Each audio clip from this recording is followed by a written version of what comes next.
সম্প্রতি বিএনপি মহাসচিব মির্জা ফখরুল ইসলাম আলমগীর ভারতীয় পত্রিকা এই সময়ে সাংবাদিক অনুমিত্র চট্টোপাধ্যায়কে দেওয়া এক সাক্ষাৎকারে কথা বলেছেন সাম্প্রতিক রাজনৈতিক পরিস্থিতি, জামাত ইসলামী, এনসিপি, আওয়ামী লীগ, নির্বাচন, ডক্টর ইউনূস ইস্যুতে।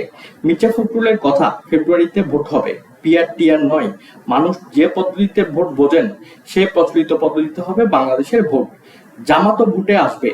এনসিপি কে আমরা কোনো শক্তি বলে মনে করি না। এনসিপি ডাকলেও এখন লোক আসে না।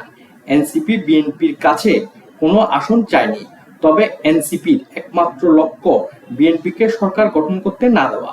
জামাত আমাদের কাছে 30টা আসন চেয়েছিল, আমরা কম একটা সংখ্যার কথা বলেছি, যা তাদের মনোভূত হয়নি।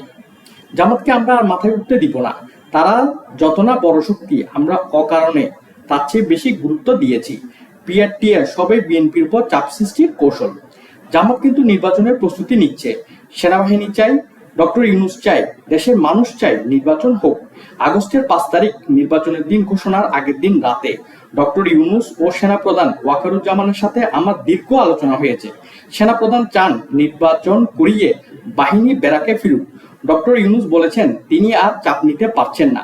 ফেব্রুয়ারিতে ভোটের বাস ধরতে না পারলে তিনি মার্চ থেকে আর থাকবেন না। বিএনপির পক্ষ থেকে আমি আশ্বাস দিয়েছি, সরকার গঠনের পরও সংস্কার চলবে, বিচার প্রক্রিয়াও চলবে। আওয়ামী লীগ, জাতীয় পার্টি ও আওয়ামী লীগের শরিক অন্যান্য দলের ভোটে অংশগ্রহণ প্রসঙ্গে মির্জা ফখরুল বলেন, আমরা চাই সব দল ভোটে অংশগ্রহণ করুক, কারণ আমরাও কেন শেখ হাসিনার অপকর্ম করব। ভৌগোলিকভাবে বাংলাদেশের 3 দিকে ভারত, একদিকে সাগর, সুতরাং বাংলাদেশে ভারতের প্রভাব থাকবেই। আওয়ামী লীগের ভাষ্য মেনে বিএনপি ও জামাতকে একই বন্ধনীতে ফেলেছে ভারতের শাসকরা। মুক্তিযুদ্ধে অর্জিত সংবিধান রক্ষায় বিএনপি আজও স্বাধীনতা বিরোধীদের সঙ্গে লড়াই করছে।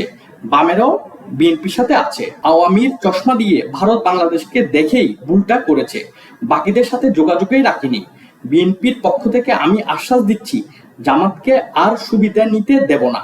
এদিকে ডক্টর ইউনূসের সফরসঙ্গী হয়ে আমেরিকা সফররত এনসিপি নেতা আক্তার হোসেন হেনস্থার শিকার হয়েছেন আওয়ামী নেতাকর্মীদের হাতে। প্রিয় দর্শক, আপনার কি মনে হয় ফেব্রুয়ারিতে নির্বাচন হবে? আপনার মূল্যবান মতামত কমেন্টে জানান। বাংলা বুলেটিন চ্যানেলের আজকের ভিডিওটি ভালো লাগলে ভিডিওটি লাইক ও শেয়ার করুন এবং বাংলা বুলেটিন চ্যানেলটি সাবস্ক্রাইব করুন।